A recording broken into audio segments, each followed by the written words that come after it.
Hey everybody, John Newman, host of Sports Card Nation, Hobby Quick Hits, sometimes on Hobby Hotline, and once a month on Breaking Cardboard. Here's where it does happen, right behind these closed doors, but man, it'd be a lot easier if I can clone myself, but let's see where the magic happens.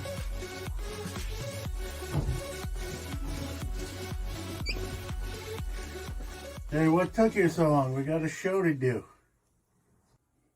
All right, let's start the show.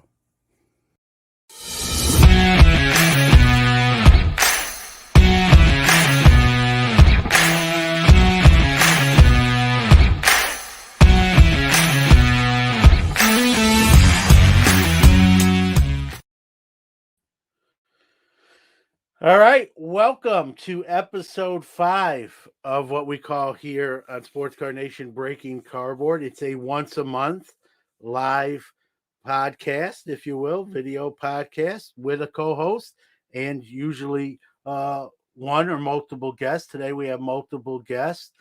Normally this show is on a Friday, the second Friday of each month, but to accommodate two awesome guys, I had to schedule it on Wednesday. Not a big deal. This also will come out in audio form. So if you're missing it, you didn't catch this live, that's okay. It will be released in audio form as well. So let me, with that being said, some of that housekeeping done, let me bring on this month's and this episode's co-host. He's my friend, Texas Card Dude, Brad Bethune. Welcome, Brad. Howdy, y'all. What is up? Yeah, if you can't tell, they don't call him Texas Card Dude because he's from Pennsylvania. He's in the Dallas area. So welcome, Brad. And we have two great people. I'm happy to call them friends, and got to meet them in person. I knew them before that, but I got to meet them in Chicago at the National for the first time. And super talented, more talent. You know, one of these guys is more talented than both of us put together. So I'm glad they're here tonight. Got a lot of stuff to talk about. Let me bring on our first guest, Mr. Donny B. Boom, boom, gentlemen. How are we doing today? Good. What's up, man? And I got to intro this next guest. He hails from my hometown as well. We share the hometown. BK's in the house. Brooklyn Card Killer. What's up, man? What's up, my friends? What's going on? Hey, good. You know, here we are Wednesday. I made special accommodations, but you guys are worth it. Thanks for being part of Breaking Cardboard. And, you know, one of the things when I kind of, you know, I got the people saying, hey, John, you know, we love your podcast, but they're not live. I think that Teddy B, you all right? Yes, sir.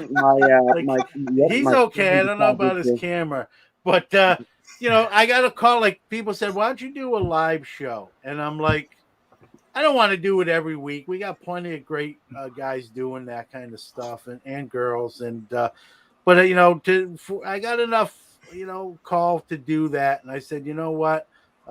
Let's do it. I'll just do it once a month, and so when I try to put these episodes together, I try to sort of have a theme. I try to, with the co-host and whoever the guests are, and I try to put that together. And when I said, man, I got to do an episode with you two guys at the same time, and I haven't had Donny be on the actual regular podcast yet, so you know, this is better than nothing, and we'll get you on that thing. To Donny B. But guys, first question. I mean, like everything in the hobby, the last couple years, card art has blown up, and rightfully so. I've always said, if you've heard me say that, you know, our cards have always been little works of art, but we've really seen. When I say card art's blown up, I think what I mean by that is the artists, finally the people behind that stuff those people are starting to get the credit that's kind of they deserve, and some talented folks. You're just two great examples of that. There's a lot of people doing some great work. I mean, you know, for you guys who were in it in the middle of it doing that stuff, I mean, what do you think about that? I mean, you know, talk about you're in the eye of the hurricane, so to speak. Man, so I think you brought up a really good point. Cards in general are works of art. You got I think in 91 or 92, you got the Provision series from Fleer. Yeah, You got the Donruss Diamond Kings, right? yeah, You have all, yeah, I mean that's like legit art, like that's brought up into cards. But then you have like the natural aesthetics of taking a solid photograph and placing it with the right border, blah blah blah. Like it really is art. And it's funny. I've brought a few cards to Card Killer's attention to where I'm like, yo, I would love to see you put your work onto a card like this. For example, I think one of them was a Penny Hardaway right here, actually, ironically. Penny Hardaway, uh, the Topps Finest rookie refractor. yeah, And he brought up a good point. I mean, that this card is already super, badass. That some cards, it's hard to make them better than what they already are. I'm sure he would have, he could do some real damage and make a cool piece to a card like this. But at the end of the day, I mean, speaking personally, my objective when I first started doing card art was to take cards that weren't necessarily, valuable monetarily, but had a bunch of nostalgic value. Like, I mean, any junk era, like Dennis Eckersley card or, Bo Jackson rookie card, stuff like that, where it's iconic as heck. Like all of us had, 10 of them growing up thinking it was going to buy a house later down the road, you know. So further down the road, it gets a lot more competitive. When I started auctioning off cards for Card Killer over here, there was, I mean, maybe one or two other card artists in the space and doing completely different stuff than him. And now we have, I mean, well, I'd say I could say comfortably well over 100 card artists that I know of personally. And yeah, fortunately, Rodney, aka Card Killer over here, um, we started a what is called the Sports Card Art Gallery on Instagram as well, and we started that at a time to where there was maybe 10, maybe 15 different card artists, and thought it would be a cool starting point to or I guess like a jump off to start posting and promoting for our comrades. Something that I mean, I think is super awesome. No one's, no, I mean, not to sound petty, but like no one has created something to just promote for me and KK over here. But we're proud to do it, and it's really grown into something real significant and a community that's, I mean, probably more tight knit than any community that I've ever been involved with. yeah. And I want to hear Card Killer's take on this too, but I want to say something too. What you guys, besides being talented, guys, you do something that's very close to my heart because I try to do it as much as possible. Philanthropy. You do a lot of charity stuff with your talents. It's one thing to be talented and use it for your own benefit. There's nothing wrong with that.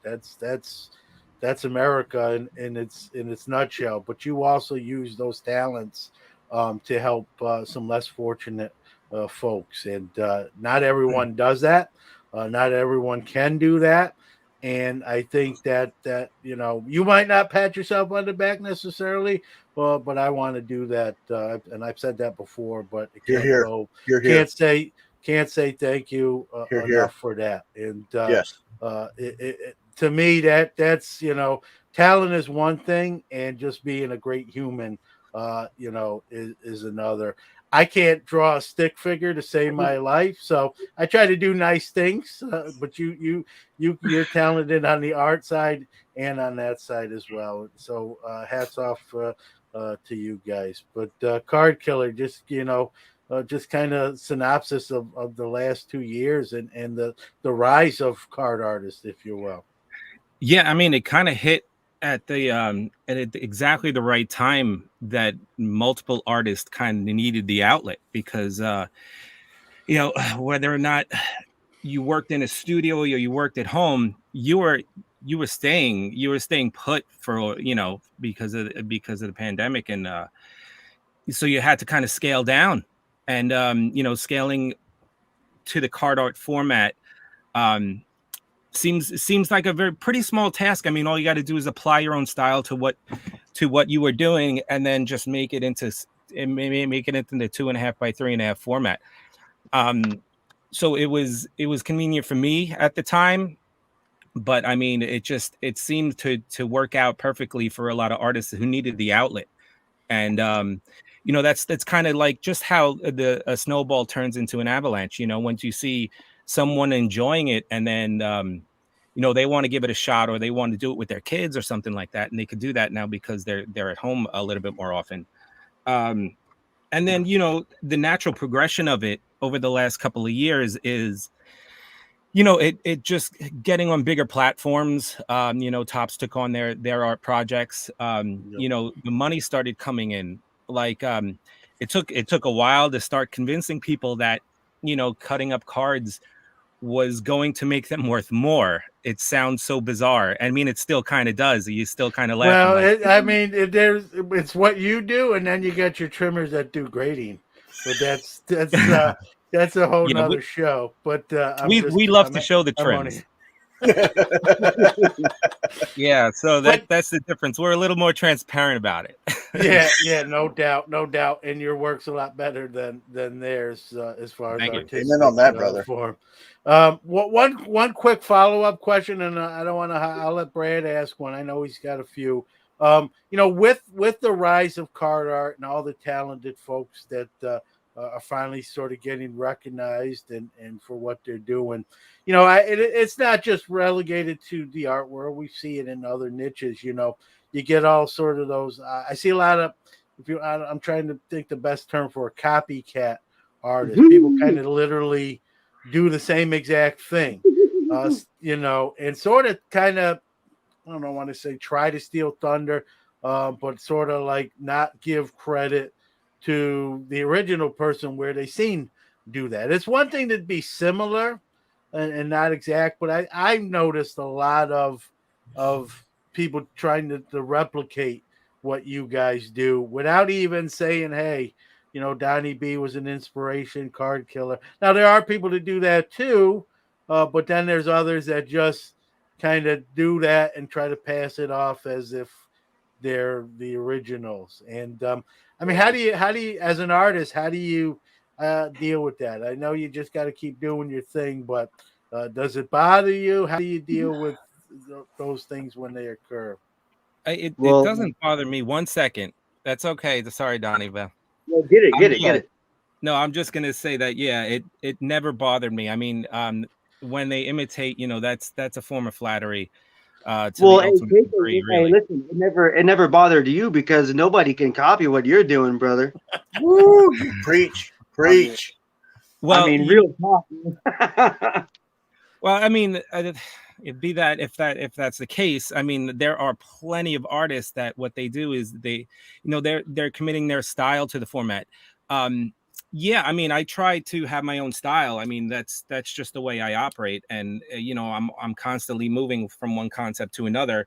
There's a couple of concepts that I keep constant, but that's just the progression of what I take with me as I go along in my process.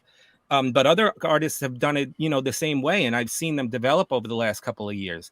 I don't look at it as stealing concept. I look at it as my job was, or my purpose was, to plant a seed, and just however the hell that grows is not up to me at some certain point at all. Yeah. And but like when you go back to the roots, you go, that seed was planted so that just to watch it grow. That's part of my art is to do stuff like that. You know, and just to keep pushing and pushing. And, you know, when I see people kind of have similar ideas, I'm like, that's awesome. What am I going to do next? And, you know, it pushes me because it's like now, well, I'm a concept guy, so I'm going to move on anyway. I love watching people develop their own style and everything, no matter where it starts from. I don't, you know, it doesn't bother me if there's imitation or even like profitable stealing. It doesn't really, it doesn't occur to me. I tend to just sit there and do me. So I don't really, I don't really let it waste my time, if that makes any sense. Yeah, that's a great attitude. Like you said, you kind of you use it to motivate you to what you can do next and elevate your game. And you know, that's a good attitude to have. But I don't know. I guess it bothers me more when I see it happen from the outside looking in. You know, thinking how, like I said, I can't play hangman and draw that stick figure to even play.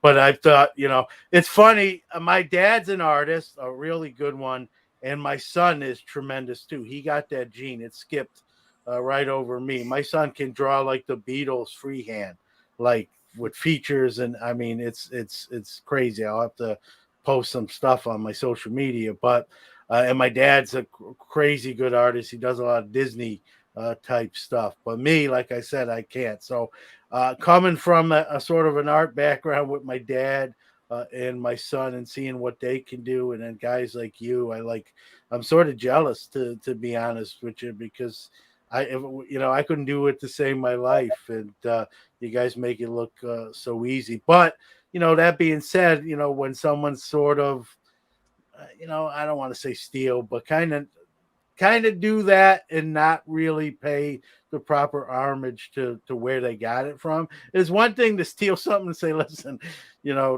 I got this from Donny B or Card Killer. They inspired me. I'm trying my hand at it. I like that more than when someone just does it and not tip their hat to the original. And and that happens in music, right? People say, hey, they're an influence. I get a lot of my influence from them and my music. I like to see that they're paying respects and homage to who inspired them. And so when I don't see it, or I feel like someone's sort of taking advantage of that situation, it rubs me the wrong way for the 2 cents that's worth. I just wanted to know.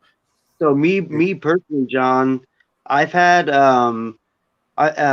dude, Card Killer's been making card art and art with cards for many years now. Like he's got his system down. Like he's killing it, right? I've been making card art for about I guess a little bit over a year now, maybe like a year and a few months.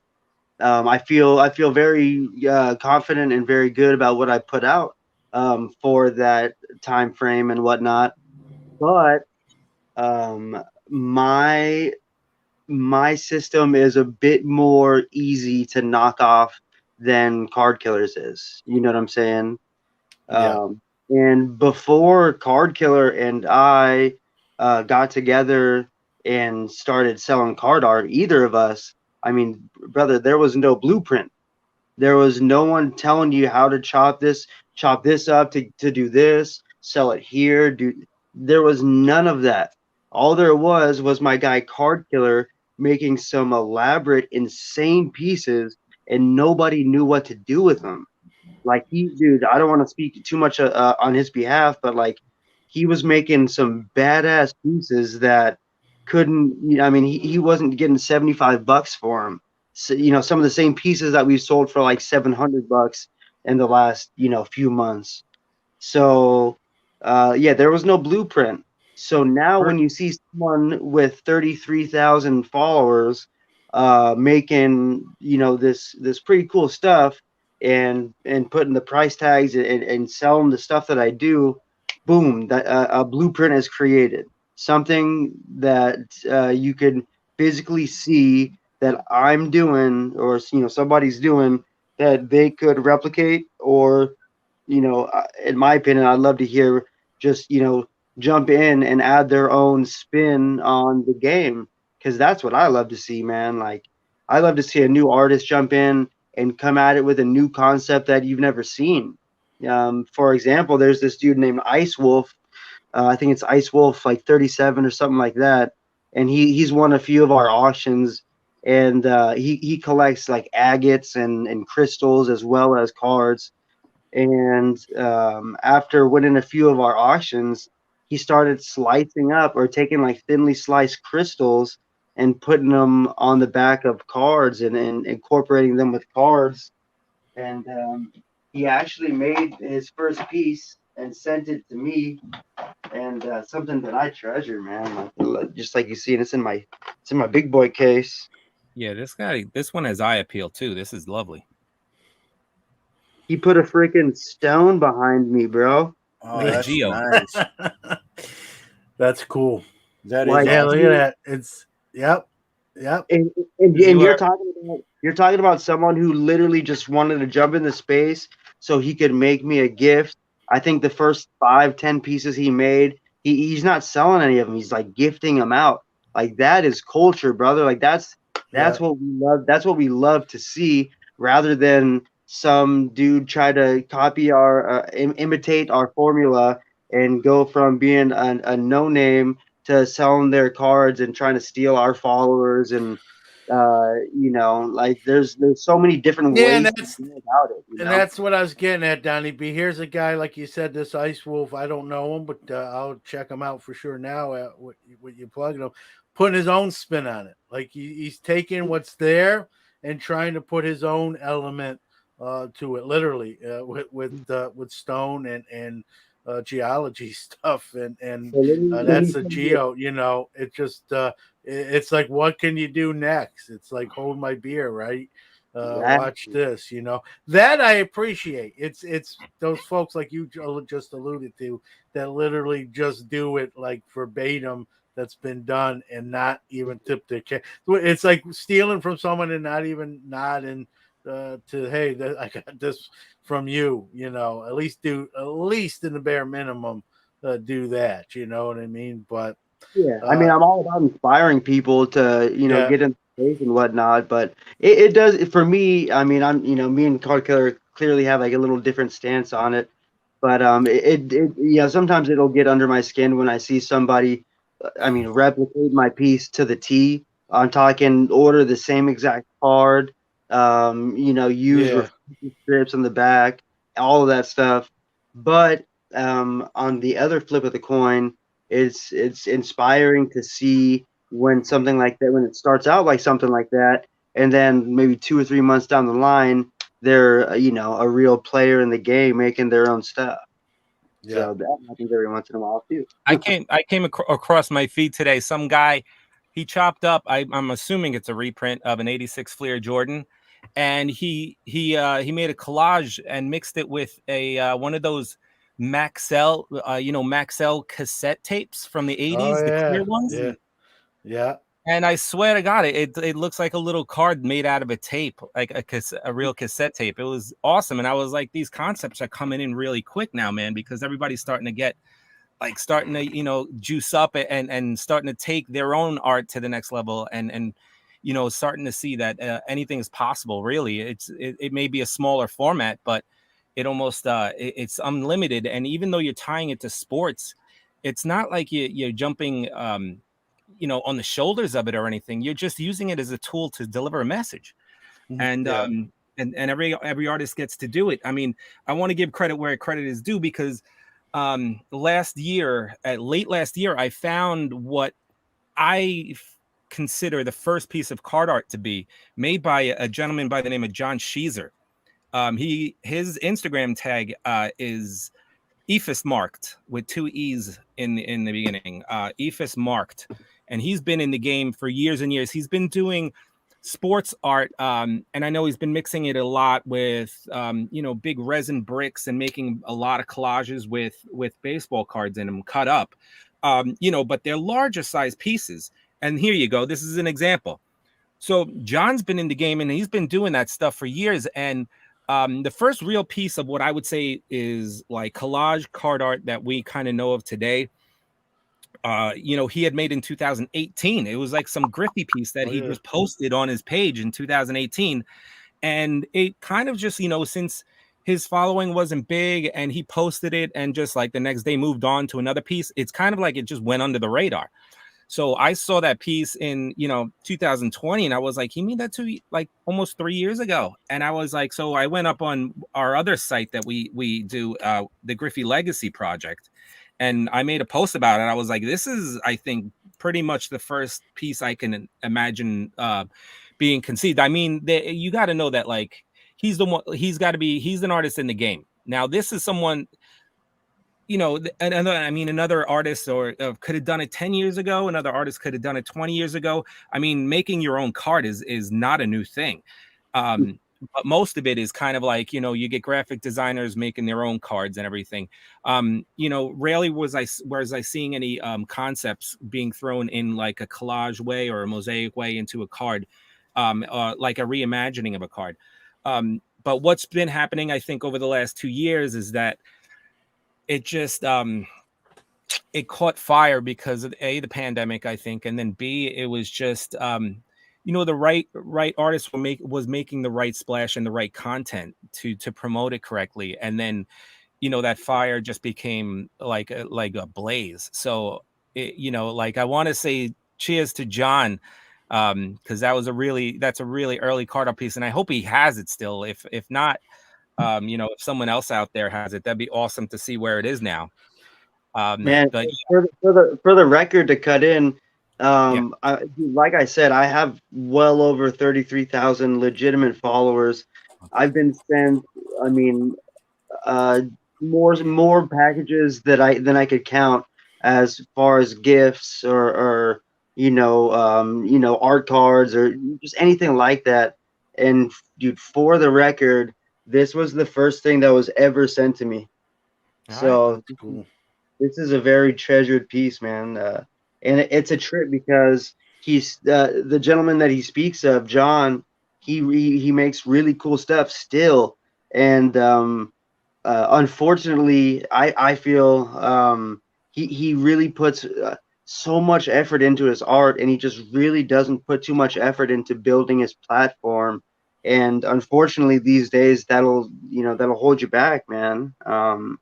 But that's why we created things like the Griffey Legacy Project and the Card Art Gallery, so we could at least do our part to let some people know about these guys, man. Yeah, I'm gonna let Brad ask one of his questions, but before I do, I want to just say it speaks well about you guys right there, because you're giving credit to other artists. You don't mind sharing the limelight. Card Killer, you highlighted the Cephas Mark gentleman is kind of doing it even first, if you will. And there's something to be said about giving proper credit and shining the light on others as well. I think it's good. It's good on you to that you're like that. I think I'm a karma guy, so I believe in karma, and you guys are full of great karma. So, Brad, what do you got? What do you want to ask these two talented gentlemen here? Well, I don't know. You got a Texas boy with all these New York Yankee. That's why I went and grabbed my Mets hat so I could at least semi fit in. Well, Donny B's from the West Coast. He's California. We got all the coast. All right, we got it all represented. East, West. I'm a Met fan. There you go. You go. Well, I just recently discovered card art, and Card Killer, your color. I'm gonna get a little fanboy for about 2 seconds if I can. Your color and your brilliance is absolutely amazing, and I was just like, oh, that's just sick, and I know it just took off, but Donny, your characters, man, and incorporating like the Marvel characters, like the Venom, and my jaw dropped. That was just sick. It was sick. I was so impressed. I'm so impressed by both of your talents and the work that you've done, and I really appreciate it. And thank you very much that's my fanboy. The question. Thank you so much. I appreciate that, man. That means a lot, believe me. The question that I had is, Killer, you buried a Pete Alonso card? How dare you bury a Pete Alonso card? What made you bury a Pete Alonso card? Out of all cards, a Pete Alonso. Come on, man. Well, so the concept there is that in order to give a card a new story to tell, I created this concept of making a treasure hunt and getting the collector physically involved with my art and my process. You know, a lot of my inspiration comes through the things that I liked when I was a kid. And I swear to God, just before I had to turn off the movie The Goonies just to join this podcast, right? Because I watched it all the time. I apologize. But yeah, so like, you know, that kind of stuff inspires me. Like, you know, the stuff that I love as a kid, the nostalgic stuff, you know, the video games I played, the movies that I loved, the cards that I collected, they all kind of just seemed to mesh together. And I didn't want to paint like a picture of a treasure hunt. Or, you know, it wouldn't make sense. So like, you know, it just came to me to just physically do it myself, because I would love to go on a treasure hunt myself, but I didn't, you know, I don't go out and seek that stuff, but through my art, I can give that experience to someone else. So that's very interesting. So the whole entire thing, the treasures, so Raiders of the Lost Ark, Indiana Jones, all of that incorporated into, you considered a full art experience, which I never even thought about. I never even thought of it that way. That's performance art. Performance yes. art. Hey, the bottom line is it's what makes me happy, and it's what's, you know, it's what I've loved throughout the years. So at some point as an artist, I just had to ask myself a bunch of questions, and one of them is, what do I like? Yeah. And what do I want to show my audience? What do I want my audience to experience? And I was like, you know, and one of those answers throughout this process was, let's do the movie The Goonies with my art. And since I was doing this card art, and Pete Alonso just happened to be hitting his like 49th home run, right? So he was up to 49. And I was looking at it, I was like, he's 3 away from breaking the rookie record. So the concept ended up being that I would tell a story and I would make a short film of every time that Pete Alonso hit a home run, I would destroy one of his cards. So I took three Topps Chrome parallels. And they're here. It's the pink, the sepia, and the what looks like, I think, the pulsar. Yeah. Oh yes. So here we have one. So I drilled a hole through each one of them, and that just represented the home run. That was like 50, 49, 50, and 51, right? Very cool. And then so he breaks the record, 52. Thank God. Otherwise, I would have no story whatsoever, right? So he does it. And, you know, I look up at the television, and then I pull a curtain back, and it's the purple parallel auto of this card, basically. So it's a gorgeous card that I had purchased a couple of months back. Yeah. And I go to put the drill towards it, and I look up at the television, and he's at first base crying because he's so emotional. If you remember that little highlight of him. Yes, I do. So all of a sudden that makes me upset. Now I can't destroy that card because I feel for him. So instead, I go out and I dig a hole in a grassy field, and I put it in a box, and I put it down in the hole, and I cover it up, and then I walk away from it. So basically, it's me saving the card by burying it. Oh, that's awesome. I mean, I would have never. That's so awesome. Little did Pete know that the tears of emotion standing out there saved the rookie card of his. I don't think. So then I started. So it concluded by me just posting these cards, and then in gold leaf, if you can see, are the clues that lead you to the treasure. And so like and you could see them like hidden in the cards themselves. So if you followed these clues, and you looked in the map, you kind of knew I was in New York City, because it said Brooklyn on one of the clues. And it took a full year and a few attempts. We had about three. I had about 3 legitimate people on the hunt, and I would only tell them, whether or not they were cold or warmer or something like that. Yeah. Because they were DMing me, am I close? Am I close? I'm like, yeah, you're close. You're close. Like, you're close.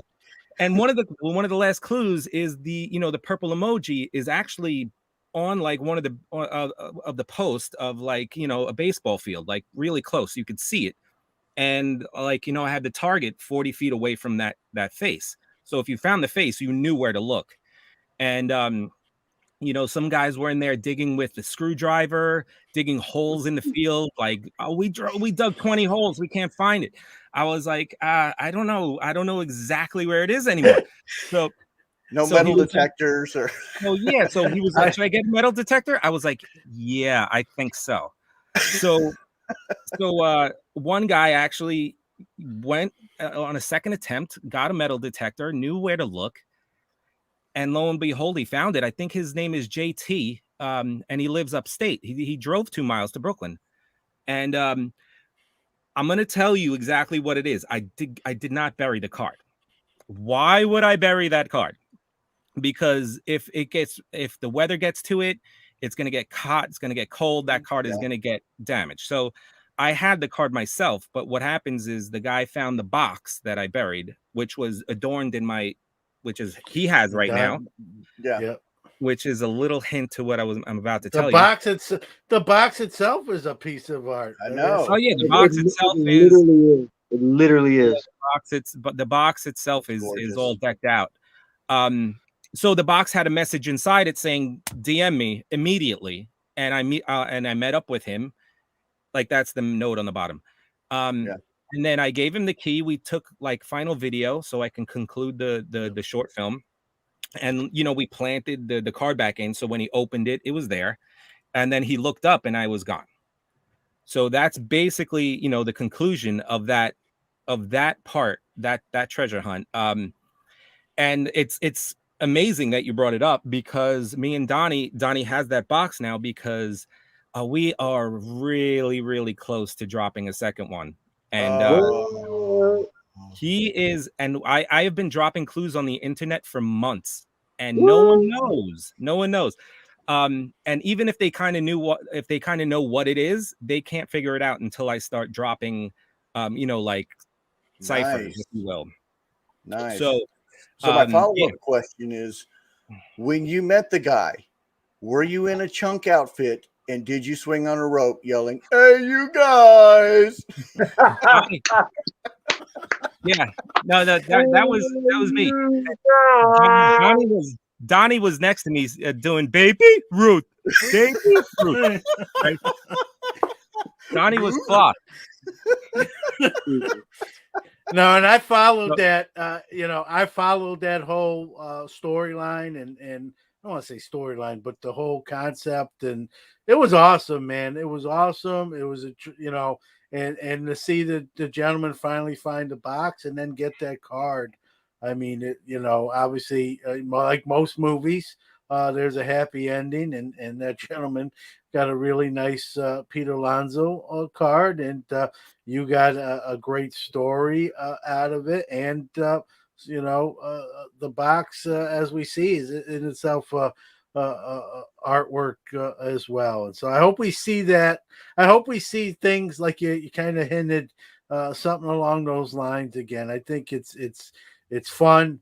It showcases your originality, and someone gets something for free for a little work. My grandfather back in the day, he's passed on, was the foreman of the New York City Parks and Rec, and I just think to myself, all them holes. I'm surprised, like the Parks and Rec, to say, what's going on here? Why are we digging? We tearing New York up, but it's all in good fun, and like I said, I really enjoy, and a lot of your stuff you do, Card Killer is you know, you I don't want to say you drag it out because it has a negative, but you really you make a lot of, like, it's a performance piece, and it all fits together in the end, and it's fun to watch and follow along. It's almost like a show in itself, and I hope I hope I hope we see more of that. Uh, and you do a great job with it. If you don't follow, I don't know why not, but if for those listening that don't follow Card Killer on Instagram, I mean, he puts stuff together. The talent is obvious there. Donny B as well. I wanted to show while I'm raving about you, I have a couple of their pieces that they were generous to me to give. This is my guy. Mark Messier. This is Card Killer's work, and you can just see the aesthetics with this stuff. I mean, this stuff, there's a case. I don't know if you can see it. It's right here. I took them out of the case because we were doing the show today. But normally these are in this acrylic case. These don't go to shows with me. They're not for sale. These guys did this for me. This is Donnie's work, and I got to be honest with you. This camera doesn't do. You got to see these things in person. Pictures on social media, and this camera doesn't do this stuff justice. I mean, it looks cool even on camera, but it looks better in person. And this is stuff. I thought about putting it in my showcase just to show it off and highlight, but I don't want anyone to like try to buy it. Maybe I will bring it and just the promo. The crazy talent that both of these gentlemen have. But I'm in this office every day at this desk, and literally to my right here, I get to admire both of these cards each and every day, and the work and dedication and talent that goes into producing them, and all the stuff you guys do. It's just incredible. So, Brad, I've talked a lot as New Yorkers tend to do. What else you got? Well, again, so I have a question about, and you may or may not remember, but Darth Mantle. I saw your Instagram, Darth Mantle, and I get it, or at least I think I get it. Slaying the ball. He had a dark side of his personality that he didn't like to show everybody every once in a while. I mean, you could see the mirror. What made you put those two together? Mm-hmm. I couldn't tell you exactly how the process of that stuff goes. It's just something that popped in. I had there was 65th Street Cards, right? He had put out Bo Bichette, and I love the concept. And as I was driving, I thought of this mashup, and then a couple of days later I was like, oh, but 65th Street did it. So I'm still going to do it because I think it ties well in, because it still looks like Mantle. It still looks like Mick. Yeah. But you just put the Darth Maul makeup on, and he's holding a lightsaber, which makes sense. And the horns are popping through the hat. So there's enough going on to make a legitimate mash. So I think probably somewhere subconsciously 65th Street was in my head, because I had admired the mashup, and I was like, the ideas that are fun and really too like hard to ignore. Like, I went home and I pumped that out in 2 hours, and I was like, wow, I got to figure out a larger avenue maybe for this image, just because it's fun, and I love Star Wars and everything, and I collect Star Wars too. Like, that's another show. Yes. You did this in pencil or charcoal or what? That's on a canvas board, and you're not really supposed to use graphite. And all that was for me to actually lay out the lines so that I can do a color study, because I was going to make a large painting of it. But then I just started shading too much, and I was like, now I can't paint over this. So it's really not technically a traditional way of doing something, because you don't really use graphite on a canvas because of the texture of the canvas. but anyway, so I just dealt with it, and I kind of used it as a finished piece, and I posted it because I was just so anxious to get it out. And then said, maybe look forward to a large size painting to which I could probably make, a series of cards with, which I don't know how much trouble I'm getting for, but that's another question, because if I'm using like images and then printing them and then making copies and selling them, that is a realm I've never went into, and people have dealt with cease and desists when it comes to doing that process, because they're selling copyrighted images. But doing one of ones or and stuff like that has never really gotten any trouble or any attention, even on the scale that I do them. If we weren't able, or like if it was a legal issue, we would both be in jail by now. I'd escape. I get out. Is it jail or a mental asylum? This guy mental asylum. Arkham. But like, it is Arkham. It is Arkham. But to be honest with you, like, there's multiple people that I know that have gotten hit with cease and desist from Upper Deck, from Tops, and all of the accounts that that have gotten these cease and desist have maybe less than a couple thousand followers.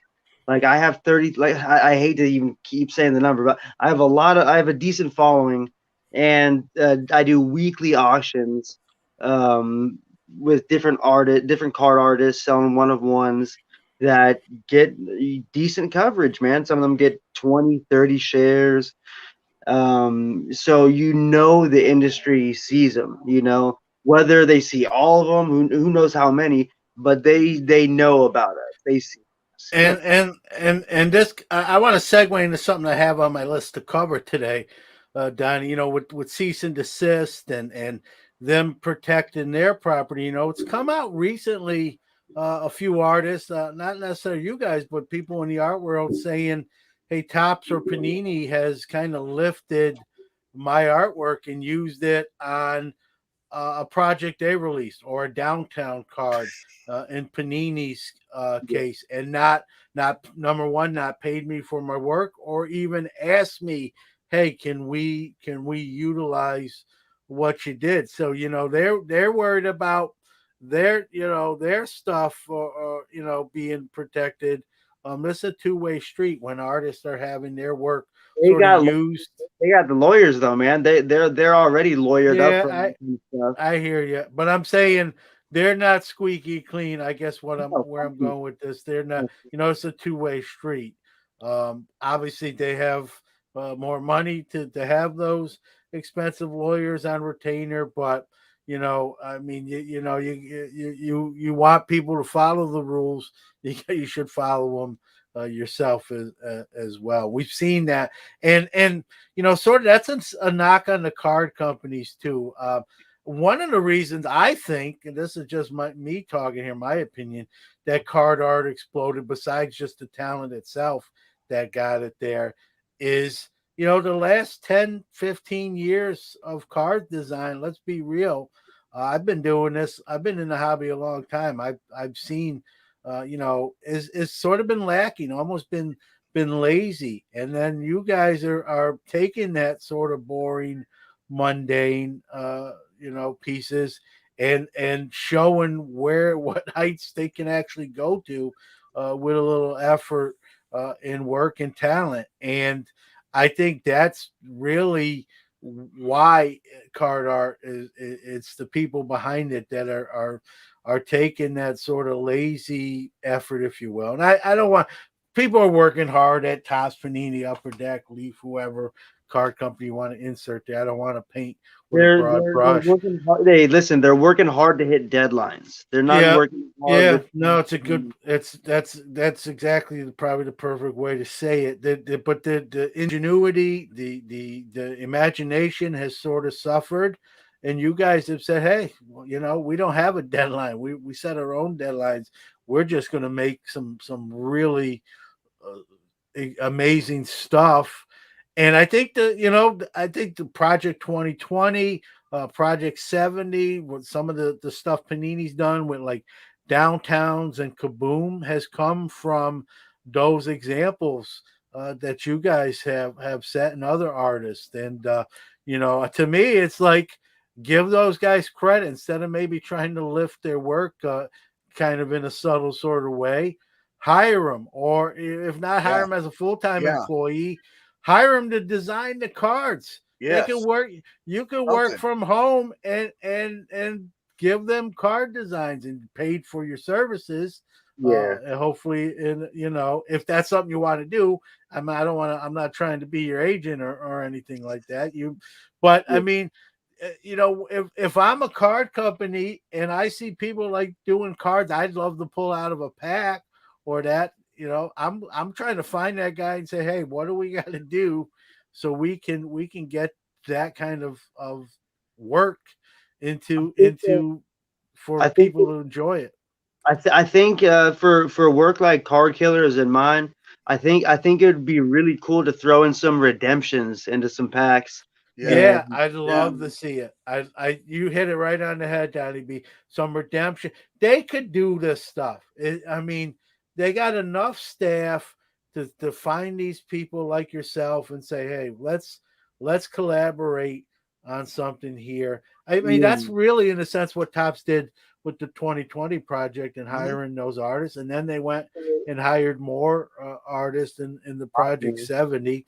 That's had its bumps in the road and stuff too. That's a whole nother show in itself. We won't go there. But hey, John, listen, man, I sorry to cut in, but go ahead. If you, I really don't know how long it took them to put together Topps Project 2020. It's 20 artists, 20 cards, pretty unique project for sure. But if you want to rewind the clock and look at the timelines of when Card Killer and I started auctioning off his card art, we started a few months before Topps Project 2020 was even in the conversation.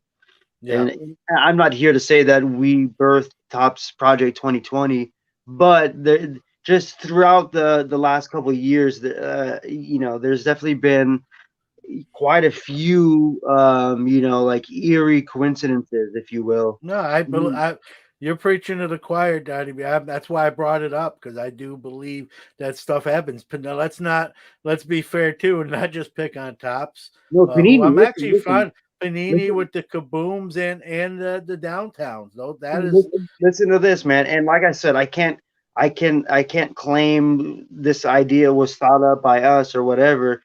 But what was like the biggest talk of the town for National Treasure this year?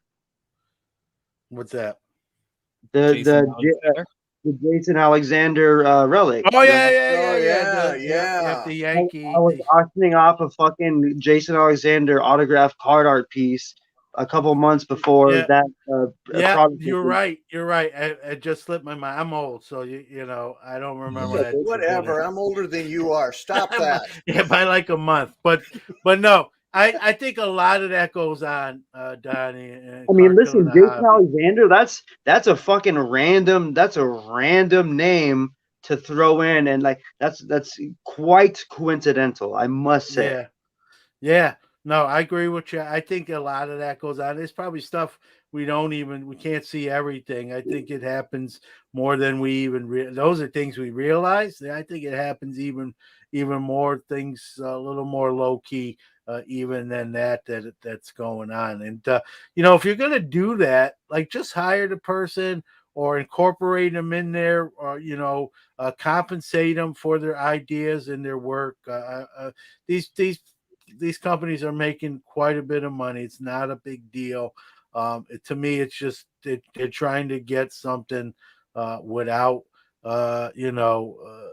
without having to pay the freight, so to speak. And I'm a guy that I believe that if you put in the work and your work gets used, or sort of lifted, or you should be compensated for your time that you put into creating that piece or idea. It's not even just the artwork, but even the idea and the premise behind it. So we got a question from DR in chat. It's a good question.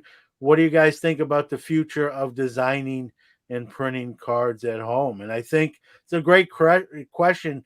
With the pandemic, I think this is something companies can do. The problem is, with the most of these card companies, the cards are produced separate from corporate headquarters. They're not produced on site. They're produced in places like Cardamundi and other places. A lot of people don't realize that. I don't know about now with the pandemic, but Topps and Panini cards are actually produced literally in the same building. Obviously not at the same time, but in the same building. I always thought that was weird.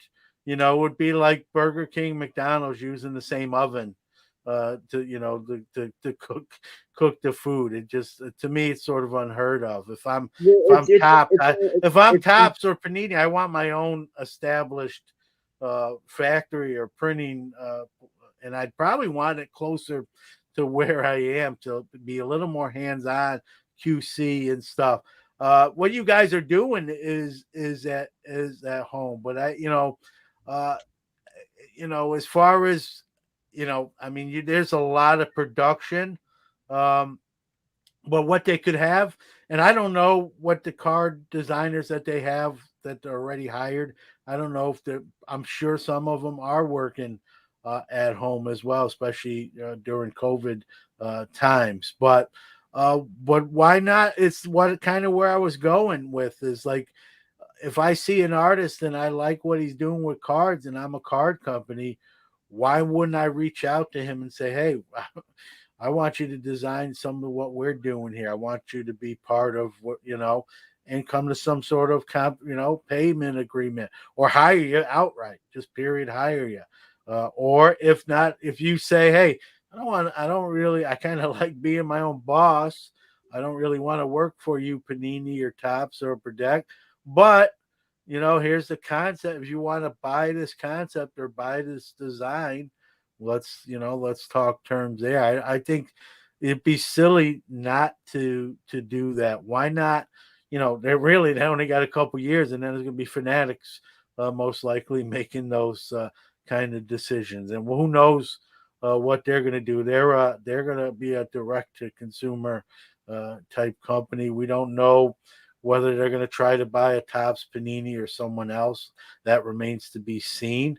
But again, I'm not trying to besmirch people who are working. Everyone has different levels, but as someone been in the hobby the last 10 or 20 years, if you ask a lot of hobbyists, other than customer service, which is a hot button topic, take that off the table. What's your biggest complaint with the card companies? And I think the next thing you're going to hear is the designs are boring or unimaginative. And so why not get some creative people that are already doing great things and just use what they're doing? And obviously you don't have to use what they've already done, but use that creativity and say, hey, design something for us. We love what you're doing with your work. We want you to design Donruss cards. We want you to design Topps, whatever. I know I keep using them too, because right now they're the two biggest ones. And why not try to put out the best product? But some will argue that's probably why they lost the licensing. Not the money talks too, let's be real. But I think they got a little bit lazy, sat on their hands a little bit, knowing that hobbyists were just going to buy pretty much anything put out there because their Topps and Panini and other brands. And where to me, I want to put out a product that says, look at what we're doing in relation to the competition, and we're ahead of them as far as design and technology and artistic creativity. That sells itself, and so you have to pay for it a little bit. You'll get it in spades when you release the product. And I don't know why we see more. Another comment here. I feel like there can be some technological advancement for an at-home printing machine with cardstock and ink and software design programs like HP. We got artists like my buddy Loyal Luke, who's literally printing his own refractor cards, man. I think I got awesome. Yeah, I got one behind me. Dude's That really is awesome. Look at this, man. He's printing these at home. Oh wow. It's really hard to capture it, but yeah, I seen that on go. your. I think I saw you post that. Yep. Yeah. And that's the thing. If someone can do that, and I know that there's talent, I don't want to make it like it's anyone can do it, but if someone is doing that at home, an artistic, talented person, a company can, if they wanted to invest the time and the funds and allocate the effort, they could produce those cards. If that's paying someone to do it or get that ball rolling. And why they don't? It's a great question from DR. My answer is I think they know their product's going to sell, and they're trying to make it at the cheapest level and get the biggest ROI. I get it, and I don't get it at the same time. One thing I wanted to ask you too, guys. I'm in full disclosure. If you've ever heard me on my show, NFTs are a big, huge thing. I'm not a fan of NFTs. I'm old school. I'm the old man on the porch. To me, like if I can't hold this stuff in my hands, like your work or other stuff, to me it's not real. You either have it or you don't. And NFTs have like just they're doing great. Whether I like them or not, people love them. Other people, it's the cryptocurrency of card art. yeah. What are your thoughts as someone in that space? Do you like it? You don't like it? What would you like to see? Is it something, I'm talking NFT. Now there's some NFTs, guys, that have something tangible attached to them, an experience, or you can get something from it. The NFTs I don't like that are literally a picture on my phone or a computer, and to me that's not real. I can go to Google and steal all of KardKiller's cards, which I would. But I'm saying it doesn't beat having the actual card in your. That's not the same thing. And so for me, NFTs, unless there's something tangible to it, I'm just not interested in it. And these things are selling for crazy money. I don't know how someone on the back end is going to be like holding the bag when the music stops. Hopefully that's the thing. Hopefully it's the artist. That's how it's designed. With every time it's bought and sold, any transaction through the blockchain, the artist gets revenue from it, whatever it may be, 5%, 10%, whatever it's set up to be. As far as me and my art goes, I'm cool off of it. Like I would much rather produce handheld things that you could, really tangibilize, if that's the word. And it is now. It sure is now, yeah. And to be able to enjoy it, just like you said, I mean, even looking at a picture, it's hard to to really understand. Yeah, if you see that same piece and that's yours in person, hold it up to the camera doesn't do that piece justice. It still looks great, but it just looks that much better in person. So I mean, I personally don't even prefer to make prints. I really do get a kick out of the one-of-one concept of, here's this piece, someone own it, someone love the heck out of it, you're the one. Well, if you think everything we talked about, your work, we talked about some of the other artists' work, you pulled it out from behind you, Donny, some of the other artists' work, and showed had that in your hand. There's something to that. I don't care what anyone says. Having the actual pieces of art, someone's hard work and dedication in your hand, there's something to be said about having a digital copy of something. I can't drive a digital car to work tomorrow. Unless you work from home, then I guess you can. Well, But apparently you can race a digital horse. That's big these days. you know, I was born in 1972. To me, you either have it in your hand or you don't have it. I know I'm making it very black and white, cut and dry, but that's how I'm a product of my environment, as they say, and that's how it'll always be to me. Just cutting, even cutting a picture. I was going to say cutting a picture out of magazines, not the actual thing. Well, even that's at least tangible. But having like just a digital picture or something on your phone picture, I don't know. That for me, it doesn't get my juices flowing at all. That doesn't move my meter enough to do it or buy it or spend money on it. It's a huge thing. Let's give credit where credit's due.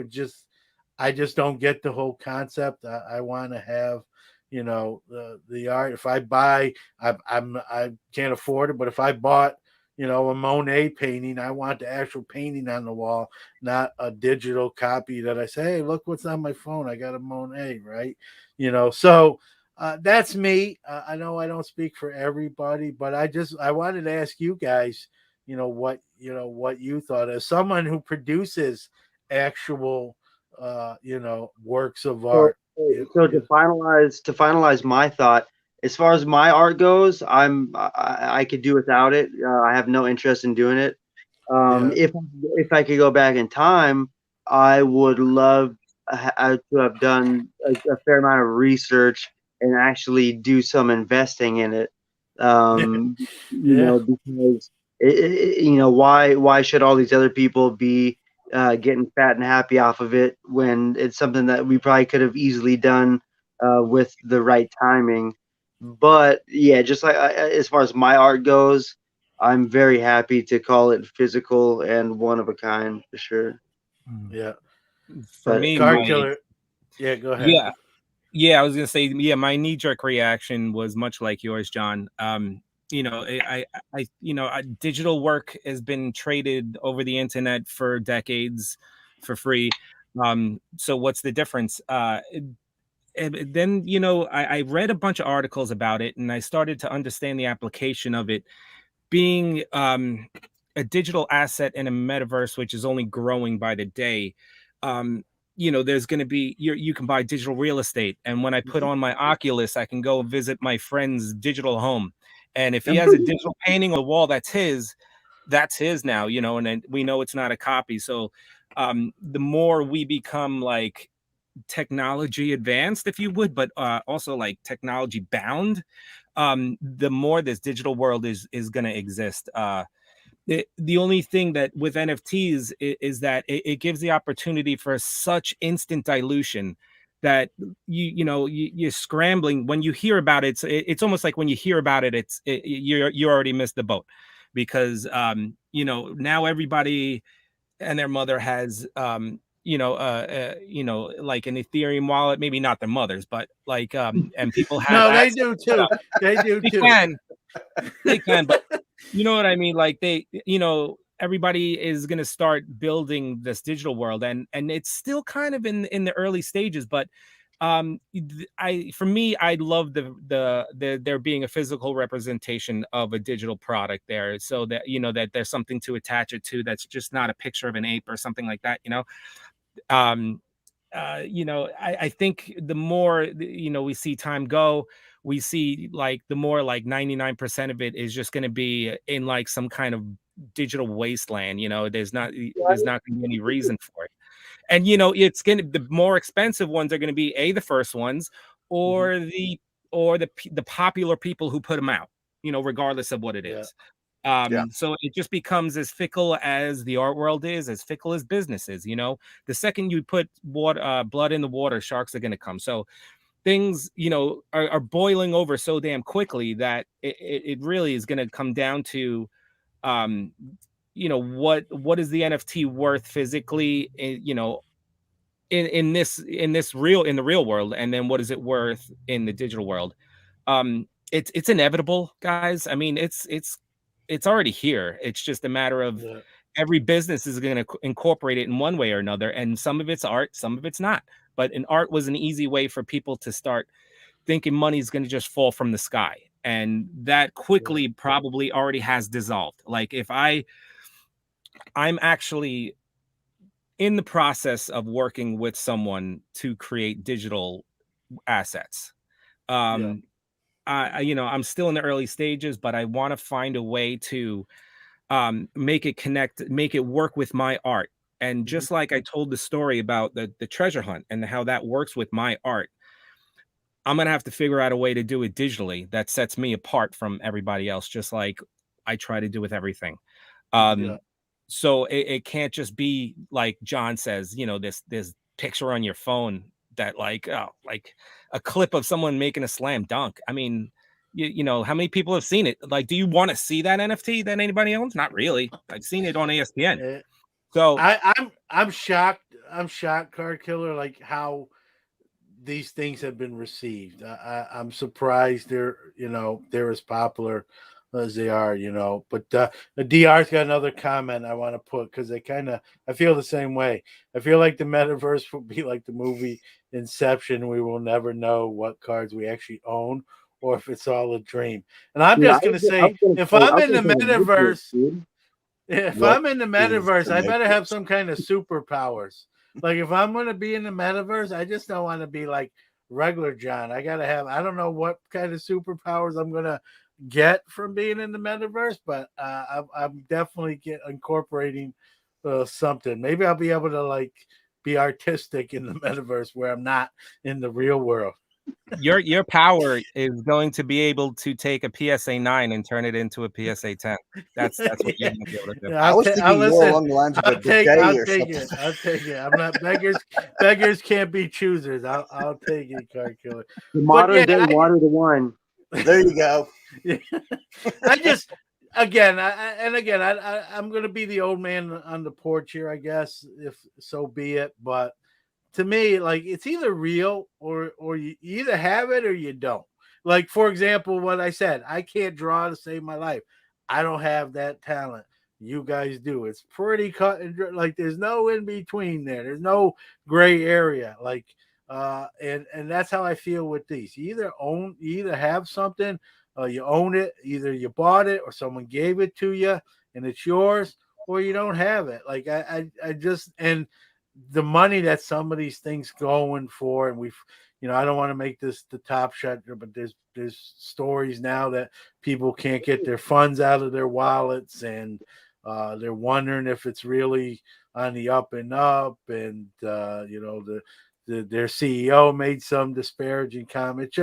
It's sort of a train wreck. I never got into it. I probably never will. It's hard enough keeping up with the real stuff. I don't want to muddy the waters for me with stuff that's not tangible. And but people flock to it. I think, like Donny said with crypto, and people are everyone's looking for that next big thing, and they want to get in on the ground level. And I think you guys made a good point. Like that's if you get in early, I think you're okay. But once that bus leaves the station, it's too late. And you try to jump on it, you're just going to get a face full of fumes. And me, I'm just like I just simplified it to the point. Like you either have it or you don't, and I just make it simpler for me. But we'll see. Brad, you got something else you wanted to cover? Yeah, and I'd asked Card Killer a couple of questions. I want to ask Donny B. The Marvel art that you do. I mean, that's the stuff that when I was looking just really tripped me out. Why stay with Marvel? Why haven't you moved into, or have you moved into DC and I just haven't seen it yet? Or are you just a Marvel kid? Man, there's not a whole lot of rhyme or reason to that specific question. I just happened to get my paws on a solid stack of Marvel cards, and I started off being very resourceful, man. I started off really wanting to utilize what I had on my physical person. I mean, I have thousands of base cards, man. I know we all do. Like I have an obscene amount of base cards and all these cards that, you know, would be more trouble than it's worth to sell, but I can do this with it. I can do that with it. But yeah, I just had I happened to come across some cool. You know what? To be honest with you, I think it might have started off with a commission. I think I had a Spider-Man commission, and dude, I'm nuts, man. I ordered two different original 1990 Marvel Spider-Mans, and I ended up cutting them up, and I used them both for commissions, two separate commissions, and both of those cards now, like in PSA 10, are like $1,000 cards.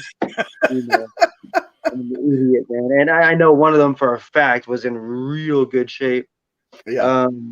But then, you know, come to find out, there's like, you know, 1991 and then 1992 sets that are, you know, not quite as valuable, easier to get your hands on, still relatively cool to look at and whatnot. And so I really like when starting a new project, you know, I have a few different boxes set aside of cards that I put in there that at least spoke to me and a little bit of enough of a whisper to put them in that box so that when I go back through it later, you know, boom, I'll pick what kind of jumps out at me. And a lot, you know, I really try to go with nostalgia. Yeah. Uh, and you know, I have nothing against DC Comics. I don't have any DC comic cards. You know, like they've never really fell on my lap. No one's ever really asked for a commission of them or anything like that. So there's definitely no anti. I'd love to make some DC comic cards. The one bit of nostalgia that I'm really bringing home to the market right now is I bought a set of Simpsons cards made by Yeah. I think his name is Coos Cards Yeah. at Eous S Cards, and man, Oh, that is too cool. so Very Go. maybe 30 minutes before we started this podcast, this pair actually sold, man. I sold this pair of I can't get them both the same one. Yeah, Very cool. Ken Griffey Jr. Yeah, Very cool. That is Griffey, awesome. Griffey and Homer. We got the set. The pair sold for $350, man. That's awesome. That is So awesome. yeah, I'm hyped on that, and the set came with, I want to say, like maybe 8 or 9, 10 different cards, and this is the one. This is the most recent one that I made. This is a old Oh, Montgomery. cool. Very, very, very cool. Man, Burns. Incorporated a little part of a dollar bill into it, which is kind of cool. Yeah. But yeah, it's funny, man. Like at one point, I was really considering just trying to buck out the whole set and try to sell it as a set. Mhm. And what's funny, man, is with the interest that I've been getting from it, I probably could do that and sell the set as a set, because the first few people that inquired about it, they didn't inquire about getting one of the cards. They inquired about getting all the ones that I had made so far and potentially the rest of them. So, you know, and it kind of started with the fact that I'm going to be getting a booth with a buddy, Sharkbait Cards, custom cards, who let's see, I have his art somewhere. But anyway, he lives in Fresno, and he's getting his for the second time a booth at a pretty cool card show in Fresno, and so he and I are gonna double up. We're gonna each have a booth and combine forces, and I needed to create inventory, and that's one of the things that led me to investing in the Simpsons set.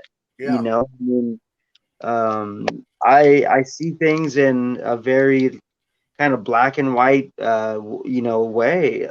Like I see the Simpsons set, Simpsons card set. I got it from Goose Cards for I think it's like $40. And like I said, man, I just turned it into, a few bucks more than that with, a decent amount of elbow grease and really beyond the time that I put into this piece.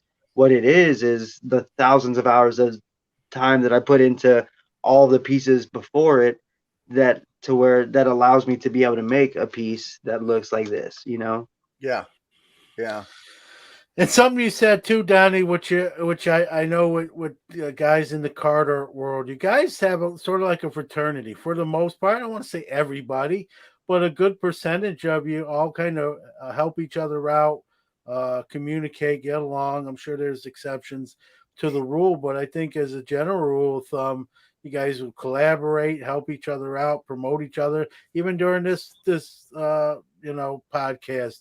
You're donning your hat to other people doing great things as well, and highlighting their work, and that's refreshing to see. Not a lot of industries work along those lines or levels. Like a lot of folks could take a page out of what your guys are doing together, and that fraternity, and kind of helping each other out, sort of that brother and sisterhood, if you will. And people in the card hobby should take a little note of that too. But it's good to see. I mean, and like you said, Simpsons are, I mean, arguably one of the best sitcoms in the history of television. Longest And running. Yeah. Longest running animated. yeah, and then to make in a sense one-on-one pieces and works of art out of something that's already popular, you've made something that's great even better, and that's not easy. Easier said than done. So kudos to all you guys doing that kind of stuff.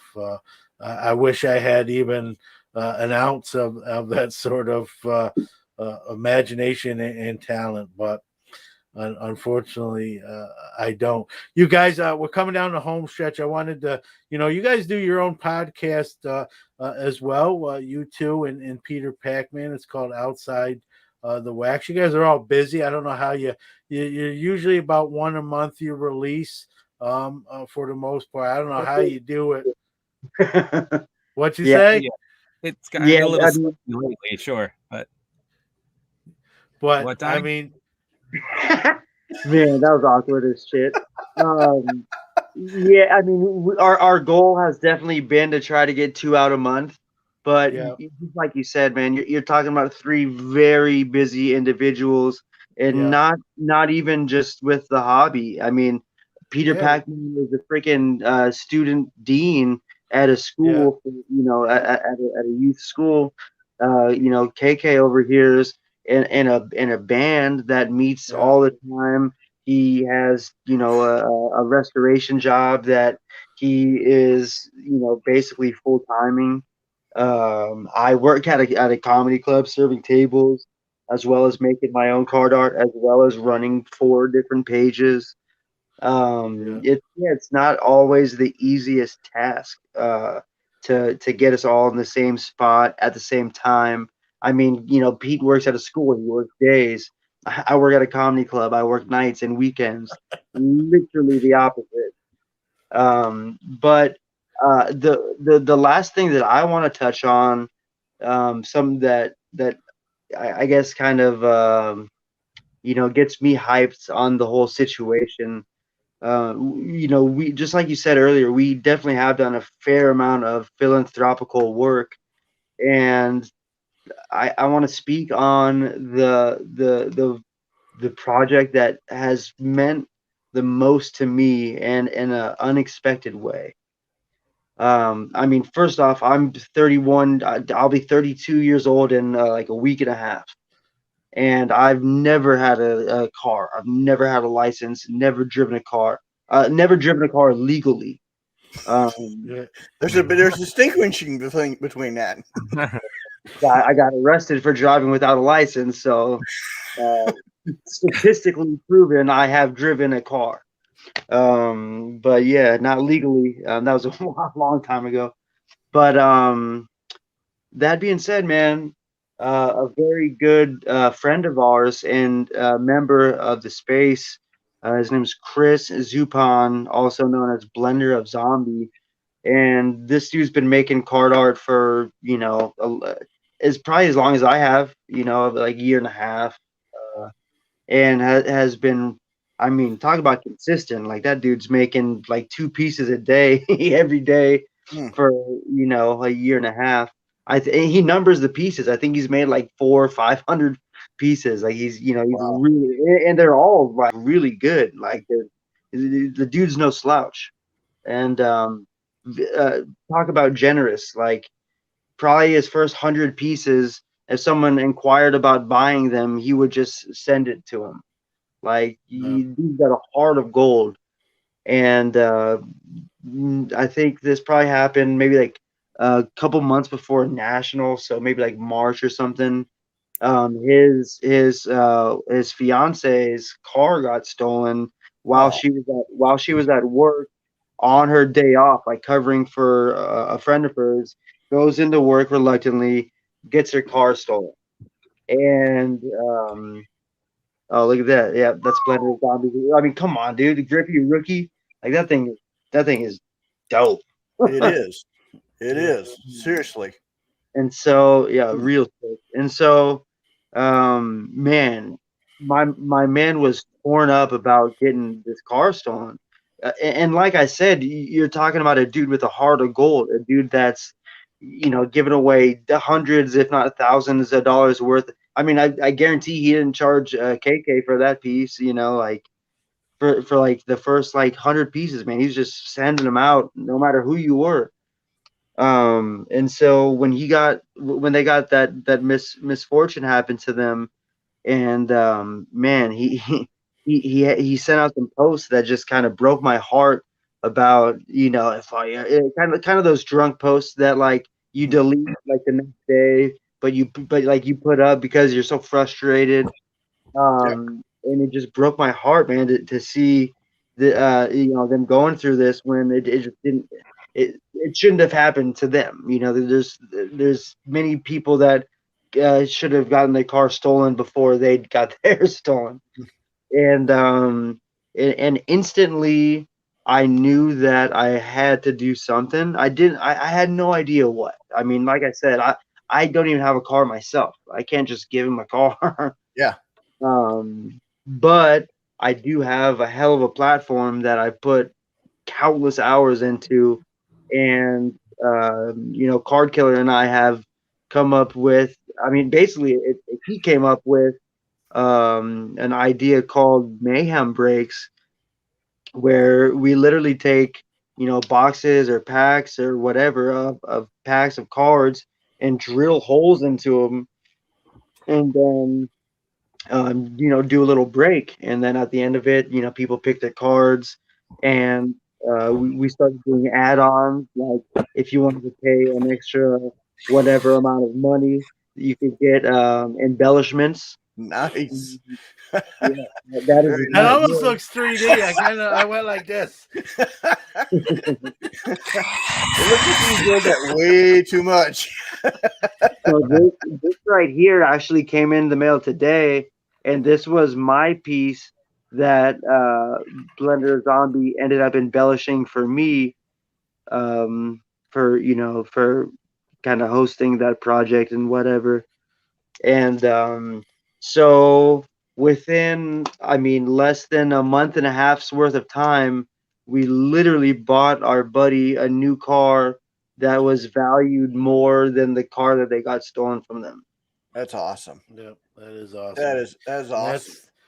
That's what can you say? I mean, just again, I alluded to already. You guys kind of helping everyone out. You guys listen. That's a card artist, but you're helping out people not in the card art work. Oh yeah. I mean that's like the only philanthropical work that we've done that's in the hobby. I mean, most of the time we're talking about funding children's cancer research and all sorts of really just causes. But that one just meant a lot to me because I know who it impacted. I mean, I don't want to put words into the dude's mouth, but it really felt like we helped restore his faith. Yeah. Like, you know what Well, I'm when saying? something like that happens, you sometimes lose faith in humanity. We hear a lot of those stories going on in the world. We could do a whole show just on that if that's the direction we wanted to go in. And those, we don't hear enough about that kind of stuff. What you guys did, and it happens. It's happening more than we hear, but it's not. That doesn't get as much ratings as the train wreck stories and the negative stuff. And so it's good to see that stuff goes on again. You guys, you have those bonds, that fraternity. It's awesome to hear. Like I said, that's the kind of stuff that it's built on.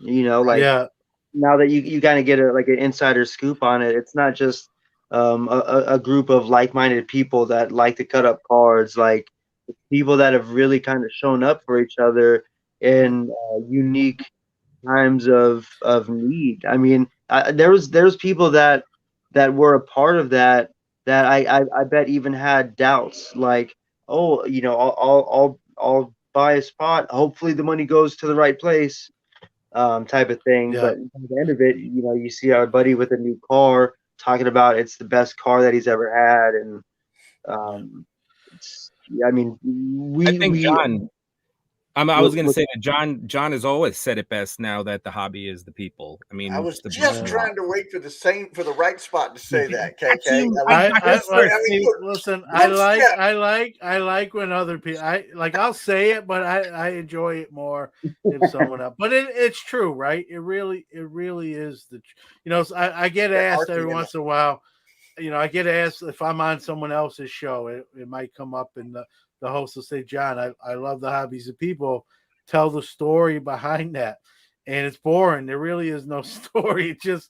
I've done this almost 40 years, and I think about of all the people I've met along the way, I probably wouldn't be here. There's certain people I wouldn't be where I am without them. And so there's no magic story. There's nothing too exciting. It just popped in my head that, the hobby is the cards, the art. I understand that. Without that, we wouldn't be here either. But it's the people. Without people who enjoy those things and create those things, there would be no hobby. So that's where that tagline came from. It's not really an exciting way I came up with it, but kind of succinct and to the point, and really sort of hits home. And I wish there was more exotic story behind it, but that's really it. It doesn't always have to be that way. Sometimes it's a simple notion like that, and something as simple and elegant as to put it that way, makes it easy to explain so much with one sentence. I see you, talking to people all the time, John, and I saw you at National, and like I was up to you, and it was like we were friends already. It's like, because I had been listening to you for a year and a half, and and I'm sitting there listening to your podcast and answering the questions that you're giving everybody else, and then you call me, and I'm like, you got to be kidding me! This is crazy. So like I come to you, it's almost like we're friends, but like, when we say we are friends. We absolutely are, and the thing is that, like, when you say, it came from a simple place, but you've spent years building, like a novel or an encyclopedia behind that sentence.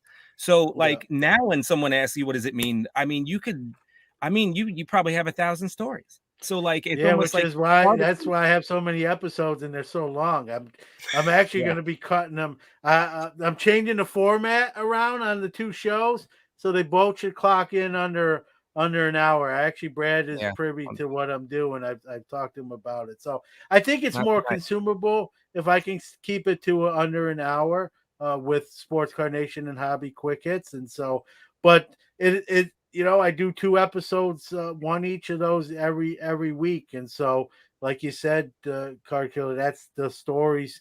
I have plenty. I've never, I'm old, so I never run out of things to really talk about.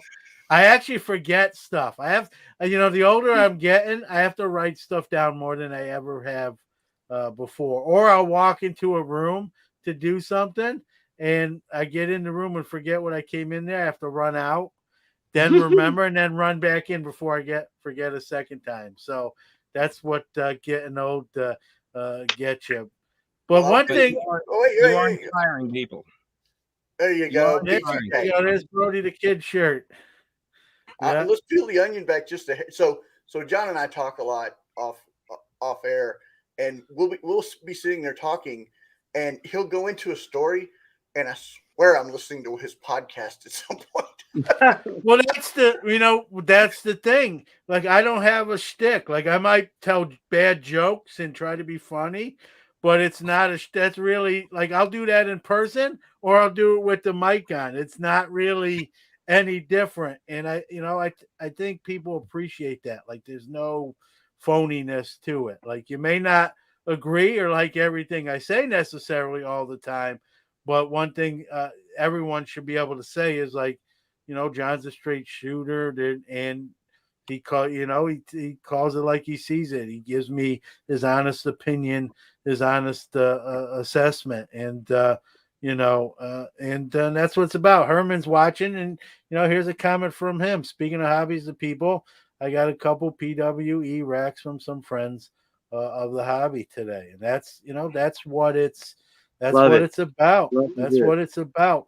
And it's the one thing someone asked me, like, what's my favorite thing about the hobby? It's this stuff we did tonight, talking about what we do, what we enjoy, our talents. What you have more than I do, but I enjoy talking about yours and getting that word out there to maybe someone who doesn't know, the few people that are left, and that's what it's about. Something that crossed my mind in this conversation tonight, guys, too, is we have the national once a year for a week, which is the big, as we all know, the big card convention. And just thinking how your card artists have sort of have that bond of fraternity in your clothes. Has there been any discussion about in a sense, a card art national, an event just with card artists and what they do, and highlighting that? That'd be cool. That'd be Donny. cool. I mean, not quite yet. It's really being shaped and formed as we speak. I have no idea what the climate would look like. I mean, not even to me and Card Killer's own horns, but I'm curious to know what the climate would look like if we never made the sports card art gallery, or if I never got into card art and started posting a couple of different pieces every day for a year at a time, so thousands of people could see it. I never claimed to be the first card artist in the world. Card Killer started way before I did in general. Yeah, but I don't think, and not to cut you, I don't think it's who's first or second or third. It's the work. It's the work itself and the time and dedication and talent. I think that that there's no pension plan. Like I say, even in the regular cards, whether it's the first podcast or the fourth or whatever number it is, it's we're here, we're sharing our passion for what we enjoy, and I don't think it's I was here first, and I don't think you guys do that. And like I said, you promote. I love to see you do like a card art national, where, like, I don't want to see regular boring sometimes cards. I want to see guys like you. Donny, and you guys talks about a comedy show. He wants to incorporate that. What were you saying? So, hey, John. So it's open mic night on Thursday nights at the. So, yeah, one thing that I am looking to start up, not quite that, but one thing that I do want to start is a live event I mean, I am very in tune with the local stand-up comedy scene in San Francisco, and I would really love to make a live event that's half comedy, and then get RPS involved, Peter Pac-Man, Javed, Slabby, and do a half comedy, half hip hop show, and then after that, like whatever hour and a half, then boom, right into a 2 or 3 hour hobby trade night right afterwards. Yeah. So Yeah. I mean, it's you got your I mean, entertainment and you stuff got like, your trades. yeah. Well, listen, that's a start, but I like to think even bigger. You know, we have the national, right? I'm really promoting this because I want to see it. Well, there you I, go. It's your idea, John. Run with it. It's well, all listen, you. I'll help. I'd help. I can't do it by myself. Why don't You you open guys, his mouth The first? you know. the But I next mean, question is who the fuck's gonna do all that work, buddy? you guys are all over the country. You know, Card Killers obviously on the East Coast in New York. You're on the West Coast. There's everyone in between. You know, even if it's a 3 to 4 day event, central, you know, somewhere central. I mean, you guys know each other. A lot of you know each other online. Some of you've met in real life, but it'd be a great event to actually meet in person. You're talking about 100 card artists. Like there's 10 I know. billion there's 10 billion hobby enthusiasts that combine to make a national. You can't make a national based off 100 people, brother. Well, I love the a scaled down version, if you will. I'm not saying it's got to be. John's saying it's possible. I think John can make it happen. I'd love to make it happen. Listen, I love to make it. I love to see it. I'd love to attend something like that. More realistically, I think card art should have its own little sector in the actual national. No, that too. That too. Cool. That too. That's a great point. And I'm going to tell you something. I talk to those folks from time to time. They usually come on. Ray Schulte will come on my show a month or two before the national, and we'll talk about the upcoming national. And I have conversations with him besides him coming on the show. I haven't had that one yet, but you better believe it's going to come up. I think he listens. I don't know if he listens to every show I do, but I know he listens to some.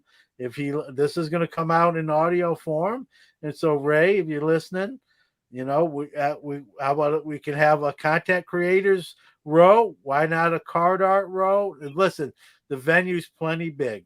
There's no shortage of space, and you know, it's a big part of the hobby. What you guys are doing are a big part of the hobby, and social media. And you guys do both. You can with your show, with the podcast and the art. I can only do one thing. I can only talk into this thing. I can't do artwork. But there's no reason. You're right, Donny. There's no reason that can't be incorporated to an existing event. That's a great point. And it would only add to it, in my opinion. Yeah. Even, you know, worst case scenario. I'm not saying this would be my first choice, but let's say the national doesn't accommodate it, or the powers that be, or it just doesn't. Even to do something like you know, there's plenty of trade nights if you attend the national. You know, what about a card art night or nights? You know, 2 days or 3 days, whatever. You could call it Card Killer Night. Yeah. Well, I'm sure Card Killer will come up with a concept to go along with the event. Bring your guns. Yeah. But I mean, it should happen. It should happen. It should happen, and I'd be there. Not with anything I could do, but my jaw would just be on the floor, admiring all the great work that all you guys do. And you know, I like to see it. There you go. You know, I was gonna say started a room. I'll help in any way, whatever form that needs to be. It's easy to just throw ideas out there and kind of, you know, like the Homer Simpson meme, go back into the hedges and disappear, you know. But I would love to do it. I would love to help and see it. I love to attend. Let's do a Card Art National. There you go. All right. All right. Well, listen, it's December, and so we got about 7 or 8 months to get it done. So, All right. That all sounds right, good. guys. I appreciate your time, Brad. Thank you for co-piloting the plane today. And Thanks for guys, invitation. I don't need to tell you this. What you're doing is awesome on the art level and the hobby level, the podcasting level, the charity work, the philanthropy. Keep doing it. And I can't wait to see you again in person. Hopefully that's in Atlantic City here. And maybe like we just talked about, there'll be a card art night or nights as well incorporated in there. Or like you said, Donnie, even into the national itself, as it should be. I know for a fact that Ray Schultz owns one of my pieces. I handed him. There you go. Well, listen, there's your in. There's your There it in as is. well. So all I give them is just the basic podcast card that I have on my art that has no frills attached to it. So I think he likes your card better than the one he has for coming. Dang it, I don't have one here. Yeah. So all right, guys. It's late. I don't want to keep you. I appreciate everything you're doing. Keep it up, and I look forward to seeing what's around the bend, and it's awesome stuff. Yeah, thanks for having us, brother. Appreciate it. Appreciate it, Oh, John. thank Texas, you. and take care, man. Thank Awesome. you. You do you, boo. Bye.